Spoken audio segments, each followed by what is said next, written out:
पुणेकरांना तुमच्याकडनं काय मेसेज आहे, काय सांगायचं त्यांना? आमच्याकडनं काय नाही, त्यांना बी घडलं तर त्यांनी वारीला यावं. बाहेरचे लोक जास्त असतात, पुणेकर कमी असतात. नाही नाही, टोमना असं म्हणू नका, टीका कोणावरही करायची नाही. जगात जर्मनी, भारतात परभणी. दरवर्षीप्रमाणे या वर्षी सुद्धा काँग्रेस भवनला वारकरी थांबलेले आहे. पालखी सोहळा सुरू आहे आणि इथं सगळे जे परभणीचे वारकरी, बरोबर, एक 700-800 वारकरी, त्यांचा 20वा इथे काँग्रेस भवनला आहे आणि उद्या सकाळी इकडे निघणार. तुम्ही कुठं आलाय काका? आणि दरवर्षी इथंच येतात? वालूरून दरवर्षी इथंच येतात. बरं, जेवणाची सोय, आंघोळीची सोय सगळं आहे इथं? सगळं आहे. आणि किती वारकरी टोटल? 600-800 वारकरी आहेत. बरं. आणि खिशातनं पैसे भरतात की गावाकडचे जे पुढारी आहे ते लोक पैसे देऊन? नाही नाही, आम्ही स्वतः येतो, पैसे भरतो. बरं. टेम्पूचे पैसे भरतो आणि पायी चालतो पंढरपूर पर्यंत? पंढरपूर पर्यंत. मस्त. काला घेतो हा, आणि मग निघतो. रामकृष्ण हरी. रामकृष्ण हरी. या इथे आतमध्ये जाऊन विचारूया. अजून इथे वारकरींचे कॅम्प्स आहे, बघू ते काय म्हणताय. एक कॅम्प इथे काँग्रेस भवनात, वारकरींचा एक कॅम्प इथे. पाऊस सुरू आहे. आणि कुठनं आलाय तुम्ही सगळे आणि दरवर्षी येता का इथं? दरवर्षी परभणी जिल्हा, पाथरी तालुका. परभणीवरनं आलाय? बरं. आणि सगळी मंडळी, म्हणजे सगळी जी टीम आहे ते पूर्ण पंढरपूर पर्यंत पायी की काही लोक इकडनंच मग परत? तसं नाही. बरं. डायरेक्ट आळंदी ते पंढरपूर. आता हल्ली नवीन जनरेशन जे आहे, म्हणजे मी असं नाही म्हणणार माझ्या वयातली, बट लहानी जी टीम आहे ते देवापासून थोडं लांब होत चाललंय. मग त्यांच्यासाठी तुमचं सगळ्यांचं काय मेसेज आहे? सगळी नवीन टीमच चालली ना, सगळी नवीन टीम. बऱ्यापैकी नवीन आहे. याच्यात कोणी असं सिनियर नाही दिसत आहे मला. पावसामुळे काय त्रास होतोय? सहन करावं लागतंय. सहन करावं लागतंय. सहन करावं लागतं. आणि पुणे महापालिका, पुणे प्रशासन, इथं आता काँग्रेस भवन आहे. तसं म्हणायला गेले तर सरकार बीजेपीची आहे आणि राष्ट्रवादीची आहे. सगळ्यांकडनं सपोर्ट आहे, सगळे पुढाऱ्यांकडनं. काय कमी पडतंय, काय गॅप आहे? सगळी सोय महापालिकाकडनं व्यवस्थित सोय आहे? मेडिकल सगळी आम्हाला. बरं, ग्रेट. सगळी सोय आहे पुणे महापालिकाकडनं? काय त्रास, काय प्रॉब्लेम?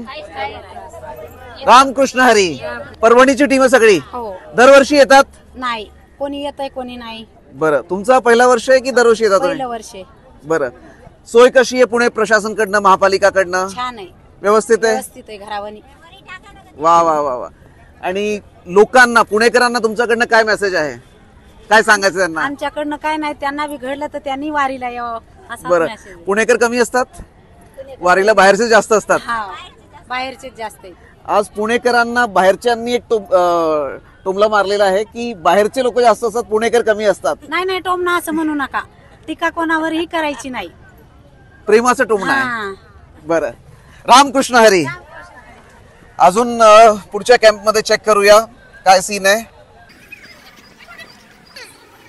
तुम्ही कुठनं आलाय काका? जिल्हा परभणी, सेलू. परभणीवरनं. आणि परभणीबद्दल आता भावड्यानी काहीतरी भारीच बोलला. तो काय बोलला भाऊ तू? जगात जर्मनी, भारतात परभणी. मग जगात जर्मनी आणि भारतात परभणी, आणि तुम्ही सगळे परभणीवरनं आलाय. किती वर्षापासून येत आहे तुम्ही? 4-5 वर्षापासून. बरं. आणि येण्यामागे काय नियोजन काय असतं? म्हणजे भक्तिभाव आहे म्हणून येत आहे की घरचे सांगतात म्हणून येत आहे? नाही नाही, मनातूनच. अगदी मनात ना? मनातून भक्ती येण्याची. बरं. म्हणजे नेमकं काय असतं तिथे जाऊन दर्शन केल्यानंतर? काय वाटतं? दर्शन केलं आपलं समाधान होतंय, मनाचं समाधान होतंय, वर्षभर समाधान राहते मनाला, शांतता राहते. काका तुम्ही किती वर्षापासून येत आहे? 4 वर्ष. 4 वर्ष. भाऊ तू किती वर्षापासून येतोय? 2 वर्ष झाली. तुम्ही भाऊ? 3 वर्ष झाली. गाडी माझ्याकडे, गाडी घेऊन येतो. स्वतःच गाडी घेऊन येत आहे. आणि आता तुम्ही येता तर तुम्हाला कोणी स्पॉन्सर करतं तुमची ट्रिप की तुम्ही स्वतःचे पैसे टाकून येता? पैसे स्वतःचे टाकून येत होतो आम्ही, स्वतः खर्च करून? स्वतः खर्च करून येत होतो आम्ही. आणि दर दिवशी, म्हणजे आज जसं तुम्ही पुण्यात आहात, पुढे जाऊन सासवडला थांबणार, सासवडला. तर असं जे राहण्याचं जे नियोजन आहे, कधी असं वाटतं की त्रास होतोय, थंडी आहे, पाऊस आहे? काय नाही, त्रास झाला तरी आम्हाला काहीच वाटत नाही. माऊलीच्या ह्याच्यात काहीच वाटत नाही, अजिबात नाही. अजिबात नाही. गार पाण्याने आंघोळी, गार पाण्याने आंघोळी? गार पाण्याने आंघोळी. टँकरचं पाणी घ्यायचं, आंघोळी करायची. रात्र पाऊस असला तर असं झाकून असं बसून राहतो, पण काय वाटत नाही, असं काय वाटत नाही. असं झोपायला पण जात नाही. आता मला एक सांग काका, की आता हा जे आहे म्हणजे हा तर तसं बऱ्यापैकी म्हणजे वयाने मोठं झालाय, बट हा जे मुलं काय वय भाऊ तुझं? 25 वय. 25. मग हे या वया गटातली जी मुलं आहे किंवा याच्यापेक्षा जी लहानी मुलं आहे त्यांना देवाबद्दल तेवढं प्रेम आहे की हे लोक जास्त मोबाईल, इंस्टाग्राम आणि हे मोबाईल मध्येच बिझी राहतात, की हे लोक पण वारीला येतात, यांचं पण भक्ती आहे? येते तर पण ते जास्त मोबाईल आपण जसं आता सांगायला त्याला तर ते सुद्धा जागृत व्हायलेत वरची.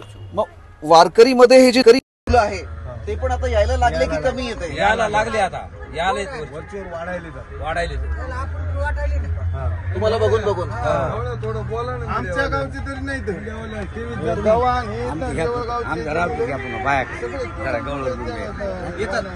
येतात. आमच्या गावची तरी समजा इतकी म्हातारी कोतारी आणखी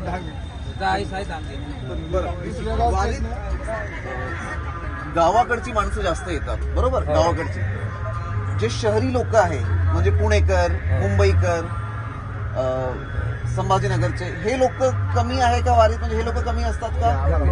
कमी येते ते, कमी येते. शेतकरी आहेत तेवढे पूर्ण येते. फक्त शेतकरीच का? म्हणजे बाकी लोक काय येत नाही? त्याच्या कसं नोकऱ्या असतात कायला, त्याला याला सुट्टी नसती कायला. शेतकरी कसे आवरून पेरण राहिली तरी राहू देत, पण आम्हाला जायचा टाइम झाला. आणि कसंही काही भोगावं लागलं, फेस करावं लागलं, पाऊस असेल, काही जरी झालं तर दुष्काळ काही असेल, आता काहीच शेती लोकांना कसं आहे, भूक लागली की पुन्हा गरम पाणी लागतं. हा, आम्हाला काहीच लागत नाही. जसं असेल तसं कसंही तुम्ही ऍडजस्ट करायला रेडी असता. कसं बी चिलटर असू काही नसू. लहान लहान मोठाले लेकरं हे मुली वयस्कर माणसं चालतात, याला बरं वाटतं, तसं आपल्याला बरं वाटतं. तुझं काय म्हणणं आहे भाऊ? ओके, एकदम दुखत नाही, 100 ओके की एकदम ओके? ओके. आणि मोकळं होतं. पुणेकरांना किंवा जे लोक हा व्हिडिओ बघताय, ही रिपोर्ट बघताय, त्यांना तुमचं काय मेसेज आहे? त्यांना काय सांगायचं?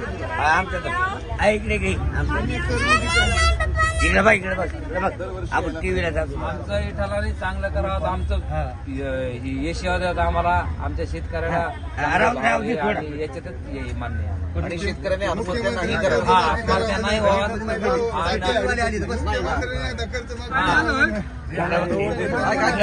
छोट वारकरी आलाय. रामकृष्ण. तू कुठं आला राजा? कुठं आलाय तू? नाव सांग. तो नाव काय? तो नाव शौर्य. लाडू शौर्य. तुझ्या वडिलाच्या रामकृष्ण हरी. वा वा वा वा. हा खूप लहाना वारकरी आहे, पण त्याच्याही तोंडावर रामकृष्ण हरी आहे. रामकृष्ण हरी. आणि हा जे जज्बा आहे, ही जे प्रेरणा आहे, ही सतत वारकऱ्यांच्या हृदयात असते. आणि त्यांचं हेच म्हणणं आहे की फक्त गावाकडची माणसं नाही, जे शहरी लोक आहे त्यांनी पण यायला पाहिजे आणि सरकारच्या शेतकऱ्यांवर लक्ष पाहिजे, सतत पाहिजे. शेतकरी रात्रंदिवस कष्ट करून त्याला काहीच नाही. त्या शेतकरी फक्त वोटिंगच्या वेळी नाही, वोटिंगच्या वेळी नुसतं नुसतं नाव घ्यायचं, कर्जमाफी करू, तुमचं 7-12 कोरा करू, काही करू, आता काही नाही. सरकार आली की विसरलंय. सरकार नुसतं ते आश्वासन देत आहे आणि थापा देऊन जाते. त्याच्या पक्षावर झालं की झालं, त्याचं मतदान घेतलं की झालं, संपलं. खूप लोक आहे, 700 ते 800 लोक जास्त या साईडला जे थांबलेले लोक आहे, जास्त परभणीचे, आणि त्यांनी इथे काँग्रेस भवनात विसावा घेतलेला आहे. दरवर्षीप्रमाणे इथंच येऊन काँग्रेस भवनात ते थांबतात. न्यूज डॉट्स करिता टीकम शेखावत.